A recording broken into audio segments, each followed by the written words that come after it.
Construya sus propias murallas de Babilonia. Al paso de 2 años, las reuniones entre Alberto, Carlos y Julio se hicieron menos lejanas y se convirtieron más en una tertulia familiar que en una reunión de negocios. Pronto se integraron a los encuentros sus respectivas esposas y, por consiguiente, sus hijos.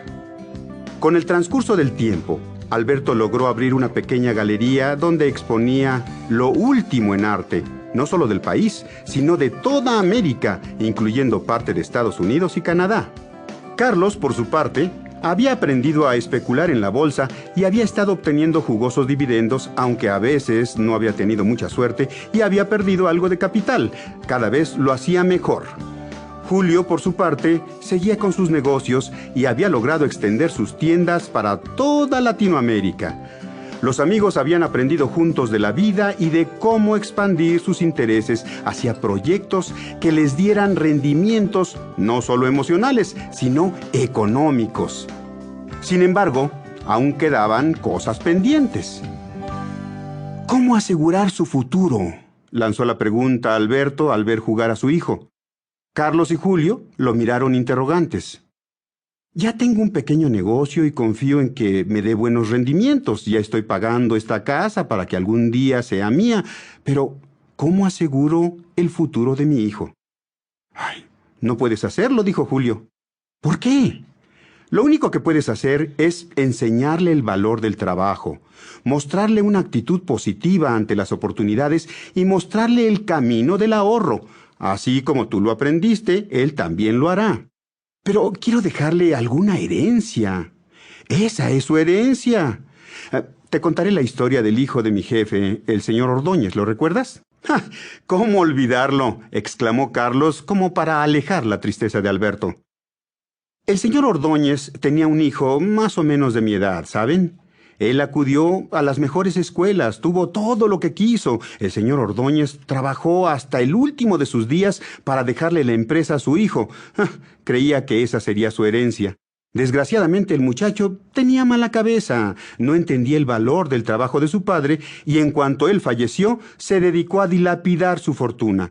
Ahora esa gran empresa no existe y creo que ese muchacho, en quien su padre había pensado y puesto todas sus expectativas, terminó suicidándose. ¡Ay, qué historia tan terrible!, dijo Alberto, acongojado. Por eso, no te preocupes por tu hijo. No pienses en heredarle una fortuna. Mejor empeñate en dejarle tus conocimientos y tu experiencia. Que ese sea tu legado.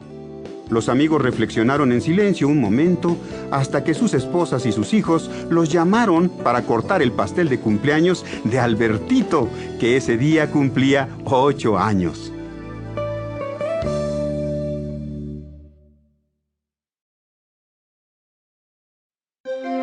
Construya sus propias murallas de Babilonia. Al paso de 2 años, las reuniones entre Alberto, Carlos y Julio se hicieron menos lejanas y se convirtieron más en una tertulia familiar que en una reunión de negocios. Pronto se integraron a los encuentros sus respectivas esposas y, por consiguiente, sus hijos. Con el transcurso del tiempo, Alberto logró abrir una pequeña galería donde exponía lo último en arte, no solo del país, sino de toda América, incluyendo parte de Estados Unidos y Canadá. Carlos, por su parte, había aprendido a especular en la bolsa y había estado obteniendo jugosos dividendos, aunque a veces no había tenido mucha suerte y había perdido algo de capital. Cada vez lo hacía mejor. Julio, por su parte, seguía con sus negocios y había logrado extender sus tiendas para toda Latinoamérica. Los amigos habían aprendido juntos de la vida y de cómo expandir sus intereses hacia proyectos que les dieran rendimientos no solo emocionales, sino económicos. Sin embargo, aún quedaban cosas pendientes. ¿Cómo asegurar su futuro?, lanzó la pregunta Alberto al ver jugar a su hijo. Carlos y Julio lo miraron interrogantes. Ya tengo un pequeño negocio y confío en que me dé buenos rendimientos. Ya estoy pagando esta casa para que algún día sea mía. Pero, ¿cómo aseguro el futuro de mi hijo? Ay, no puedes hacerlo, dijo Julio. ¿Por qué? Lo único que puedes hacer es